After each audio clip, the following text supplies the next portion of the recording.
It's time for All In Santri, ngobrol santai tapi bermakna. Assalamualaikum warahmatullahi wabarakatuh. Waalaikumsalam warahmatullahi wabarakatuh. Selamat datang di podcast All In Santri, tempat kita membahas berbagai isu seputar dunia santri, mulai dari yang ringan sampai yang serius, tapi tetap dengan sudut pandang yang jernih seorang santri. Nah, betul banget nih. Di sini kita cuma hanya ngobrol santai, tapi juga coba memahami, meluruskan, dan mencari sudut pandang yang lebih baik lagi. Dan di episode kali ini kita akan membahas isu yang cukup hangat nih. Duh, sangat apa ya? Jadi penasaran deh. Pokoknya hangat banget, sehangat hatiku hari ini. Oke. Hari ini kita akan membahas tentang anggapan bahwasanya pondok itu tidak aman. Benarkah begitu? Atau ada hal yang perlu kita lihat lebih dalam?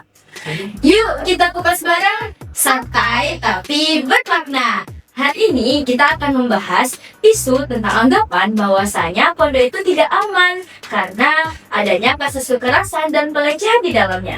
Nah, betul banget nih. Ini kasus yang lagi ramai dibicarakan. Banyak dari calon santri dan orang tua ragu bahkan khawatir untuk masukkan anaknya ke pondok.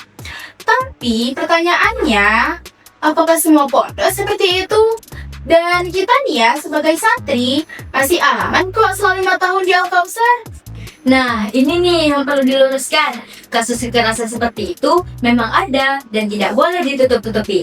Tapi, kita juga tidak bisa membenarkan semua dong kalau pondok itu tidak aman. Setuju banget nih, sebagian besar pondok sudah memiliki sistem pendidikan yang kuat, pembinaan akhlak, dan pengawasan yang ketat.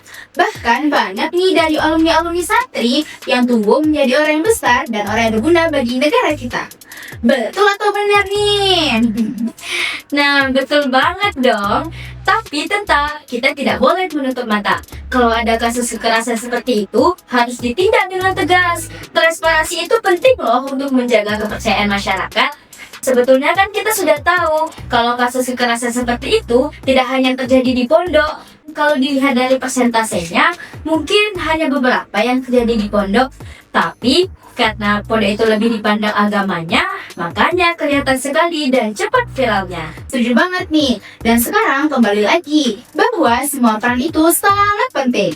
Mulai dari pihak pondok, orang tua, dan santri itu sendiri. Harus ada komunikasi yang terbuka dan sistem pelaporan masalah yang jelas. Kayak di pondok kita nih ya, sudah jelas bagaimana cara penyelesaian masalah dan kepada siapa harus melapor. Bahkan sudah dibuatkan secara tertulisnya.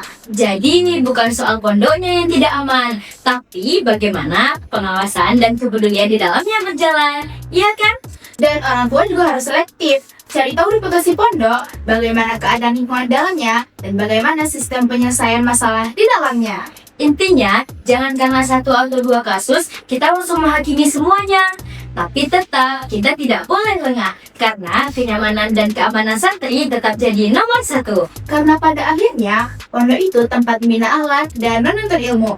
Harusnya menjadi tempat yang aman dan nyaman. Semoga ke depan, semua lembaga pendidikan, tidak hanya pondok, bisa memperkuat sistem perlindungan bagi semua yang tergabung di dalamnya. Amin. It's time for All In Santri, ngobrol santai tapi bermakna. Wassalamualaikum warahmatullahi wabarakatuh. Dadah.